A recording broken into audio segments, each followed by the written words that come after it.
నమస్కారం గురుజీ. నమస్తే అమ్మా. గురూజీ, చాలా మందికి మన ఇంట్లో సాధారణంగా బల్లులు అనేవి తిరుగుతూ ఉంటాయి. అవును. సో అది ఎప్పుడన్నా పరిస్థితిని బట్టి అది మీద పడింది అని అంటే, అది మళ్ళీ మీద పడింది అని అంటే నెత్తిన పడితే ఒక దోషం అని చెప్తూ ఉంటారు, భుజం మీద పడితే ఒక దోషం అని అంటారు, లేదా ఒళ్ళో పడితే ఒక దోషం అని చెప్తారు. సో బల్లి మీద పడింది అంటే అదో పెద్ద దోషంగా భావిస్తూ ఉంటారు చాలా మంది సామాన్యులు. అసలు నిజంగానే బల్లి పడితే దోషం అనేది ఉంటుందా? ఒకవేళ బల్లి మీద పడింది అంటే ఎటువంటి పరిహారాలు చేసుకోవాలి గురుజీ? ప్రేక్షకులకు నమస్కారం. జ్ఞానానందమయం దేవం నిర్మల స్ఫటికాకృతిం ఆధారం సర్వ విద్యానాం హయగ్రీవం ఉపాస్మహే. మామూలుగా నిత్యం మనం చూస్తూనే ఉంటాము, ఇంట్లో ఎవరి ఇంట్లో అయినా కానీ ఎలాంటి ఇంట్లో కానీ బల్లులు తిరుగుతూనే ఉంటాయి. తిరుగుతూ ఉన్నప్పుడు ఎప్పుడైనా ఒకసారి అకస్మాత్తుగా మిస్ అయ్యి అది మన మీద పడడం వలన మనకి ఎలాంటి దోషం ఉంటుందా, మరి పడడం వలన దోషం ఉన్నప్పుడు దానికి పరిహారం ఏదైనా ఉంటుందా, దోష పరిహారం ఏమైనా చేసుకోవాలా అని అడుగుతున్నారు. అవునండి, నిజానికి బల్లి పడితే మీరు ఒకే వైపు అడిగారు నన్ను క్వశ్చను. బల్లి పడితే దోషం ఉంటుందని, బల్లి పడితే మంచి కూడా ఉంటుంది ఎట్ ద సేమ్ టైం. కొన్ని స్థానాల్లో బల్లి పడితే మంచి జరుగుతుంది, కొన్ని స్థానాల్లో బల్లి పడితే చెడు జరుగుతుంది. శిరస్సు నడి భాగంలో పడితే మరణము అని చెప్తారు. అంటే మరణము అంటే చనిపోవడం అనే అర్థం కాదు అక్కడ. మరణము అంటే చాలా ఎక్కువ ఇబ్బంది జరగడము అనే అర్థం. మరణం అంటే చనిపోవడం అనే అర్థం అయితే రాదు, వెళ్తుంది అంతే, ఆ పరిస్థితి వరకు వెళ్తుంది. అంటే చాలా ఇబ్బంది పడతాము అనేది దాని ఆన్సర్ అక్కడ. అంతేగాని మరణం అంటే చనిపోతాము అనేది కాదు. కాబట్టి వాస్తవానికి మన తప్పు లేకున్నా, ఎవరి తప్పు లేకున్నా కానీ మనం ఎక్కడికో ఆ విధంగా అక్కడికి వెళ్ళినప్పుడు అది మన గ్రహచారమో ఏదో ఆ టైంలో బల్లి ఏదో ఒక ప్రదేశంలో మనకు పడింది అనుకోండి, అది మంచి కానీ చెడు కానీ.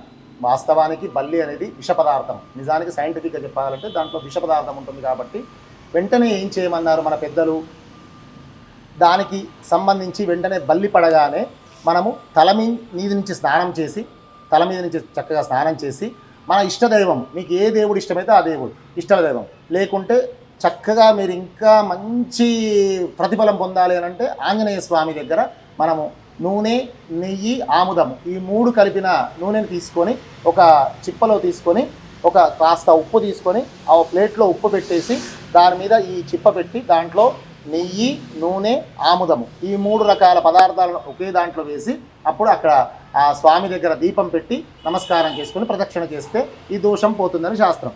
అంటే వెంటనే మీకు డౌట్ రావచ్చు, ఫర్ ఎగ్జాంపుల్ బల్లి పడినప్పుడు ఇంట్లో ఉన్నప్పుడు బల్లి పడితే నేను ఈ విధమైన పరిహారం చేస్తాను, మరి ఒకవేళ ఆఫీస్లో పడితే లేకుంటే బయటికి వెళ్ళినప్పుడు పడితే ఎలాంటి పరిహారం ఎట్లా అని అంటే, ఒకవేళ మీరు సడన్గా ఆఫీస్లో మధ్యలో ఉన్నారు, ఇటు ఇంటికి వచ్చే పరిస్థితి లేదు, అక్కడే ఉండాల్సింది, మీరు నైట్ కానీ మరి ఇంటికి రాలేరు, అలాంటప్పుడు ఎలా అంటే మీరు ఎప్పుడైతే బల్లి పడిందో బల్లి పడగానే చక్కగా ఒక 2 మినిట్స్ మాత్రం టైం తీసుకోండి. వెంటనే బయటికి వచ్చేసి చక్కగా కాళ్ళు, చేతులు, ముఖము శుభ్రంగా కడుక్కొని ఒక చుక్క నీటి చుక్కను కూడా నెత్తిపై శిరస్సుపై చల్లుకొని చక్కగా తుడుచుకొని అప్పుడు కాస్త మీకు అనుకూలంగా ఉంటే కాస్త బొట్టు పెట్టుకొని మళ్ళీ యథావిధిగా అక్కడ అంతకన్నా ఇంకేం చేయాల్సిన అవసరం లేదు. వెంటనే ఒక బొట్టు ఉంటే బొట్టు పెట్టు, ఎందుకంటే ముఖము పొద్దున్నే మీరు వెళ్ళేటప్పుడు చక్కగా బొట్టు ధరించి వెళ్తారు కదా, అప్పుడు మీరు ఎప్పుడైతే ముఖం కడుక్కుంటారో కాళ్ళు, చేతులు, ముఖం అన్నీ కడుక్కుంటారో అప్పుడు బొట్టు పోతుంది. కాబట్టి మీకు అనుకూలంగా ఉంటే బొట్టు పెట్టుకోండి, లేకున్నా నో ప్రాబ్లం, ఇబ్బంది పడాల్సింది ఏం లేదు. శాస్త్రం మనకు అన్ని విధాలు అనుకూలంగానే ఉంటుంది, ఎప్పుడు మనల్ని ఇబ్బంది పెట్టే విధంగా శాస్త్రం ఏముండదు, కానీ పాటిస్తే మంచిది అని చెప్పడం అంతే. ఒకవేళ బొట్టు ఉందనుకోండి అనుకూలంగా అంటే పెట్టుకొని వెంటనే ఒక 1 మినిట్, అంతకన్నా ఎక్కువ అవసరం లేదు. మీకు ఏ దేవునికి సంబంధించిన మంత్రం వస్తే, ఏ దేవునికి సంబంధించిన శ్లోకం వస్తే, ఏది మీకు తెలిస్తే, ఆఖరికి ఏం రాకుంటే ఓం నమో నారాయణాయ లేకుంటే ఓం నమ శివాయ, మీకు ఏది వస్తే అది కనీసం ఒక 11 సార్లు దాన్ని అక్కడే ధ్యానం చేసుకొని, నేను ఇప్పుడు చెప్పిందంతా మీకు మ్యాక్సిమం ఒక 1-2 మినిట్స్లో అయిపోతుంది. వెంటనే చక్కగా మీరు హ్యాపీగా మళ్ళీ వచ్చి యథావిధిగా మీ పని తీసుకొని మళ్ళీ ఇంటికి వచ్చినాక అప్పుడు మీరు తప్పకుండా తల మించి స్నానం చేసి చక్కగా ఆముదము, నెయ్యి, నూనె ఈ మూడు కలిపిన పదార్థాలను ఒక చిప్పలో కానీ ఒక దీపంలో కానీ తీసుకొని చక్కగా ఆ దీపాన్ని పెట్టినట్లయితే మీకు అలాంటి దోషం తప్పకుండా తొలగిపోతుంది. ఆ విధంగా చేయండి. అంటే మీరు ఉన్న పరిస్థితిని బట్టి మీరు ఏ విధంగానో చేయవచ్చు. అందుకోసమే మరి ఎందుకు మరి ఇంకా మరి ఈ బల్లి పడితే అంటే మరణము అని, లేకుంటే ప్రయాణము అని, లేకుంటే అనారోగ్యము అని రకరకాలుగా అంటుంటాం. ఏ విధంగా ఉన్నప్పటికీ కూడా మీరు కనుక ఈ ప్రయత్నాన్ని కనుక నేను చెప్పిన ప్రయత్నాన్ని కనుక మీరు చేసినట్లయితే చక్కని ఫలితాలు వస్తుంది. ఎందుకు అనంటే పూర్వము యాక్చువల్గా ఎందుకు దీనికి ఇంత బల్లికి ఇంత ఎందుకు వచ్చింది ప్రాశస్త్యం అనంటే పూర్వము గౌతమ మహర్షి తన ఆశ్రమంలో మామూలుగా శిష్యులతో అందరితోనూ ఉంటుండేవాడు. ఒకసారి ప్రతిరోజు ఒక ఇద్దరు శిష్యులు గౌతమ మహర్షి స్నానానికి అక్కడ నీళ్లు పెడుతుండేవారు. ఒకరోజు వాళ్ళు నిజంగా చూడలేదు, స్నానం చేస్తున్న పాత్రలో బల్లి పడింది. వెంటనే అక్కడ ఉన్న గౌతమ మహర్షి చూసి ఈ పాత్రలో, నేను స్నానం చేసే పాత్రలో ఈ బల్లి పడిందని చెప్పేసి కోపం వచ్చేసి వెంటనే ఆ ఇద్దరు శిష్యులను శపించాడు, మీరు బల్లులాగా మారమని శపించాడు.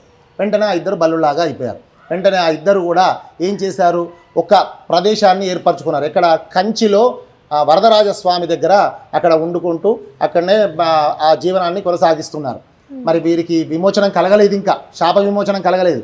ఎప్పుడు కలుగుతుంది అనేది అప్పుడు ఏంటనంటే, ఒకసారి సూర్యుడు, చంద్రుడు, ఇంద్రుడు ఇలాంటి వారందరూ కూడా ఒకసారి ఆ స్వామి దర్శనాని కోసము, ఆ ఆలయ దర్శనం కోసం వస్తారు.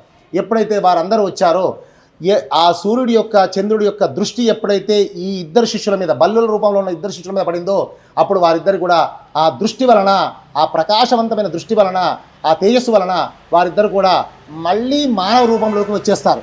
అంటే వారికి శాప విమోచనం కలుగుతుంది. ఎప్పుడైతే శాప విమోచనం కలిగిందో వాళ్ళు మానవ రూపంలో వస్తారు. అప్పటి నుంచి ఆ ఇద్దరిని అప్పటి నుండి ఒక బంగారు బల్లిలాగా, ఒక వెండి బల్లిలాగా అక్కడ అమర్స్తారు. ఇప్పటికి కూడా మీరు కంచికి వెళ్ళినట్లయితే మనము తప్పకుండా బంగారు బల్లిని, వెండి బల్లిని మనం దర్శనం చేసుకోవచ్చు. ఎవరైతే ఆ బంగారు బల్లిని, వెండి బల్లిని ఎవరైతే స్పృశిస్తారో, ఎవరైతే ముట్టుకొని దండం పెట్టుకుంటారో వారికి బల్లి పడితే అలాంటి దోషం ఉండదని శాస్త్రం చెప్తుంది. ఇంకా ఒకటి విషయం ఏంటంటే, ఎవరైతే కంచికి వెళ్ళి ఆ బంగారు బల్లిని, వెండి బల్లిని ఎవరైతే ముట్టుకొని వస్తారో వారిని కూడా మనం దండం పెట్టుకుంటే, ఎవరైనా బల్లి పడ్డప్పుడు వారికి దండం పెట్టినా కానీ, వారికి నమస్కారం చేసినా కానీ ఆ దోషం పోతుందని చెప్తున్నారు. అందుకోసమే వరదరాజస్వామి వారు ఒకసారి చూసి ఈ బంగారు బల్లిని, అందుకోసమే బంగారు బల్లి, వెండి బల్లి అంటే ఏంటో కూడా ఏంటంటే, బంగారు బల్లి అంటే అక్కడ సూర్యుడిలాగా, వెండి బల్లి అంటే చంద్రుడిలాగా, సూర్యచంద్రుడు అన్నట్టు. అక్కడ సూర్యచంద్రుడు మనకు ప్రకాశవంతమైన కాంతిని ఇచ్చేవారు అన్నట్టు. అలాంటి సూర్యచంద్రులను కూడా మనం నమస్కారం చేసుకోవచ్చు అన్నట్టు. ఆ ఇద్దరిని ముట్టుకుంటే మనం సూర్యచంద్రుడిని ముట్టుకున్నట్టు, సూర్యుడిని చంద్రుడిని తాకినట్టు, సూర్యచంద్రులను నమస్కారం చేసుకున్నట్టు, సూర్యచంద్రులకు ప్రార్థన చేసుకున్నట్టు. కాబట్టి అలాంటి ఆ రెండింటిని ముట్టుకున్నట్లయితే మీకు ఎవరికైతే ఇక్కడికి వచ్చి ఆ బంగారు బల్లి, వెండి బల్లి ఎవరైతే ముట్టుకుంటారో వారికి అలాంటి దోషం ఉండదని సాక్షాత్తు వరదరాజ స్వామి వారు అక్కడ మనకు కంచిలో చెప్పినట్టుగా మనకు ఉంది ప్రాశస్తం. కాబట్టి ఎవరైనా బల్లి పడితే ఎలాంటి చింతపడక, టెన్షన్ అసలుకే పడకండి, దాంట్లో ఏమీ కాదు. చక్కగా స్నానం చేసి, చక్కగా మీకు అనుకూలంగా ఉన్న పరిస్థితులను బట్టి స్నానం చేసి, మీరు స్నానం చేయలేని పరిస్థితుల్లో ఉంటే కాళ్ళు, చేతులు, ముఖాన్ని శుభ్రపరచుకొని చక్కగా మీకు వచ్చిన నామాన్ని మంచి 11, 21, 41, 108 సార్లు మీకు ఉన్న సమయాన్ని బట్టి చక్కగా చదవండి. ఎలాంటి దోషం కూడా ఉండదు. ఇది నేను ఖచ్చితంగా చెప్తున్నాను, ఎలాంటి దోషం లేకుండా ఉంటుంది. అందుకోసమే బల్లి పడ్డప్పుడు మీరు ఎలాంటి ఆందోళన చెందకుండా చక్కగా నేను చెప్పిన ఈ పరిహారాన్ని మీరు చేసుకున్నట్టయితే మీరు చక్కని ఫలితాన్ని పొందుతారు. సో చూసారు కదండి, ఎప్పుడన్నా మన మీద బల్లి పడినా, లేదా మన ఇంట్లో ఉన్నా, లేకపోతే బయట ఉన్నా, లేదా ఆఫీస్లో ఉన్నా, మనకు పరిస్థితికి అనుకూలంగా గురూజీ గారి మాటల్లో ఎటువంటి పరిహారాలు చేసుకోవాలి, ఏమేమి మనకి మంచి అన్నది కూడా గురూజీ గారి మాటల్లో విన్నారు.